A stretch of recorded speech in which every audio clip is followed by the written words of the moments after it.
Ayo, what's up Motopits TV? Ngayon magpapalit tayo ng brake pad natin sa Honda Click version 123, no? Same lang naman sila ng caliper niyan, guys. Bali, napapansin nyo guys, yung caliper ko is nakakagat na siya, no? Hindi siya nagpe-play masyado. So maglilinis na rin tayo ng konti and gagrasahan na rin natin. Napaka-importante niyan. Kasi pag sa shop tayo nagpagawa is hindi nila yung gagawin. So mas importante na meron tayong knowledge sa sarili natin, no? Yan. Medyo kumakaskas na siya. Bali, ito lang yung mga kailangan natin, guys, oh. Kailangan natin ng impact wrench.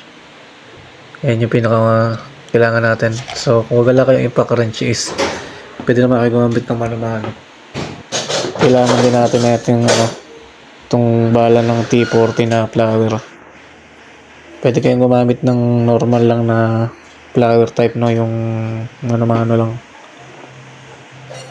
Kailangan din natin itong screwdriver sa grasa. Kailangan high temp para hindi magputik, hindi kumalat sa disc pad nyo, and cotton buds. Bali, buksan na nga natin agad to, no? Itong brake fluid natin. Ang purpose niya is para hindi masira yung natin, yung preno natin pagka mag-adjust tayo ng piston. Bali, gamit lang tayo na itong T40 na flower type. Yan, salpak natin sa impact. Kung malaki yung impact is pwede kayo magmano-mano. Yan, tusok lang natin ng sagad. Yan, tanggal na yung mga tornilyo. Bali, isunod nyo naman tanggalin tong tornilyo dito sa baba. Bali, gamit kayo ng size 8 na socket. Pwede rin open wrench basta size 8 para maluwagan nyo itong kumakapit sa brake pad natin. Ayan, bali uga-ugain lang natin siya para mabunot kasi nakakapit na siya sa disc, eh. Bali yung resulta niyan is mapupudpud agad yung disc natin, no? Bali na pala itsura ng brake pad natin, guys, no? Papakita ko sa inyo. Ayan, no? Kung nakikita niyo yung itsura ng brake pad natin, sobrang nipis na. Bali bakal na lang yung natira. Kasi sobrang tagal nito bago napalitan. 5 taon yan, guys. Genuine stock na brake pad ng Honda Click. Sobrang tagal. Bali, pihitin lang natin tong tornilyo para matanggal siya. Matanggal yung dalawang brake pads na yan. Kasi yan yung kailangan natin tanggalin para mapalitan natin ng bago. Genuine din yung ipapalit natin. Bali, ito yung ipapalit natin, guys. Honda rin siya, no? Kasi sa usapang brake pad, genuine talagang pinaka the best. Kasi yung mga aftermarket, yung ibang brand is sa una lang makapit yan, guys, and mabilis silang mapudpud. Yung iba is nakakasira pa ng disc. So genuine lang talaga yung pinaka malakas para sa akin, no? Ayan, tanggal na natin yung tornilyo niya and kunin na natin yung brake pad. Dalawa yan, guys. Ayan, no? Yung piston natin is nangalawang na rin pala, no? Ayan, grabe yung brake pad natin, walang natira. Walang lining na natira, bakal sa bakal na talaga. Kaya maiingay na siya pag pinipreno. Grabe, sobrang pudpud na talaga, guys. Buti na lang magpapalit na tayo ngayon.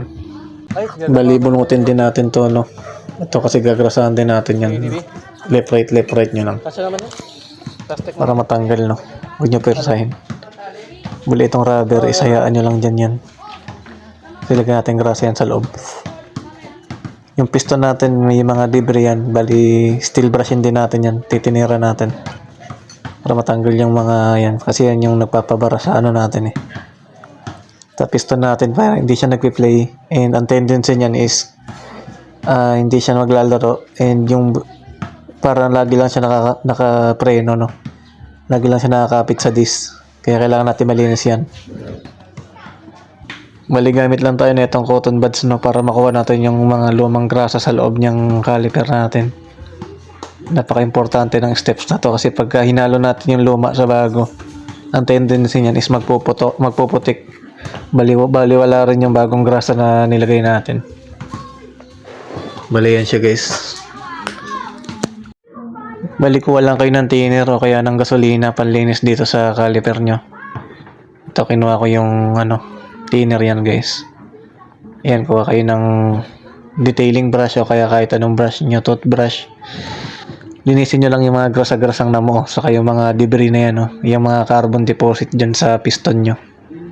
Yung piston dyan is ayan, yung bilog na yan yung natutulak sa brake pad natin. Pag may mga carbon deposit dyan is hindi siya papasok sa loob ng caliper, hindi siya magpi-play, no. Bali, gagrasahan din natin yan mamaya. Ang diskarte ko dyan is ginagrasahan ko yan. Yung iba naman is langis lang, no. Pero mas advisable na grasa yan. Pero high temp dapat yung gagamitin nyo kasi pagka yung brown, magpuputik lang yan. Bali, walang kwenta yung gawa niya pag ganun. Bali, pigain lang natin tong handbrake, no, para mapalabas pa natin maigi yung piston. Kasi masyadong nakatago eh. Ayun, no. Napansin nyo nung piniga ko yung handbrake, lumabas pa yung bakal, naging kalahati na siya. Ayan, no, kitang-kita sa video na nasa lumabas pa yung bakal. Bali, malilinisan pa natin yung medyo loob, no. So hindi pa naman tayo mag-overhaul ng piston. Sa next video na lang natin gawin kasi gabi na rin. And manood kayo kung gusto nyo rin matuto mag-overhaul ng piston, no, para siguradong tanggal talaga lahat ng carbon deposit dyan sa loob. Yan, brush-brushin lang. Ngayon kung napapansin nyo guys, wala nang mga itim-itim tong piston natin. Yung bakal na yan na nagtutulak sa brake pad natin.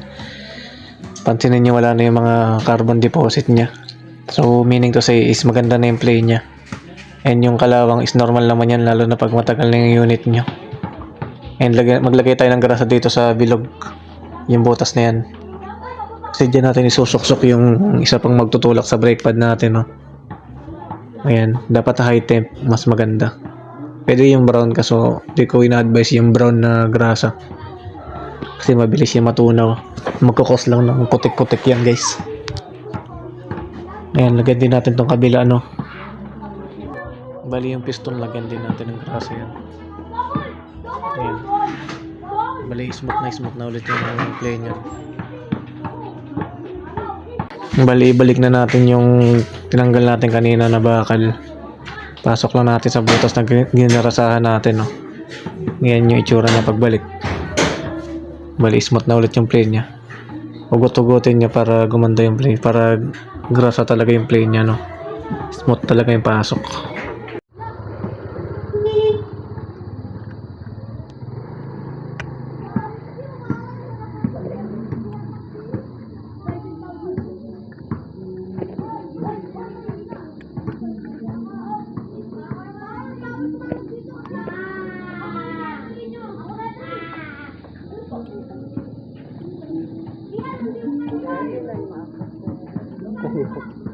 Wala pa ba eh?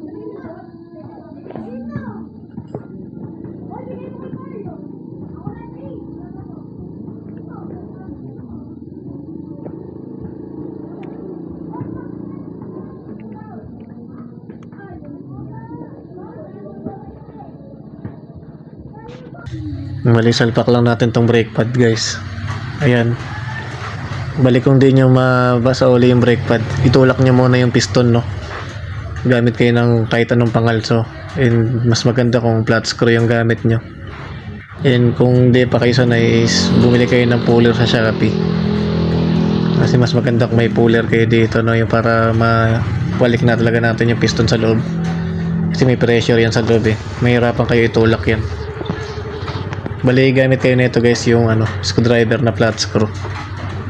Ayan, sikwat-sikwatin nyo lang para bumalik yung piston sa dati.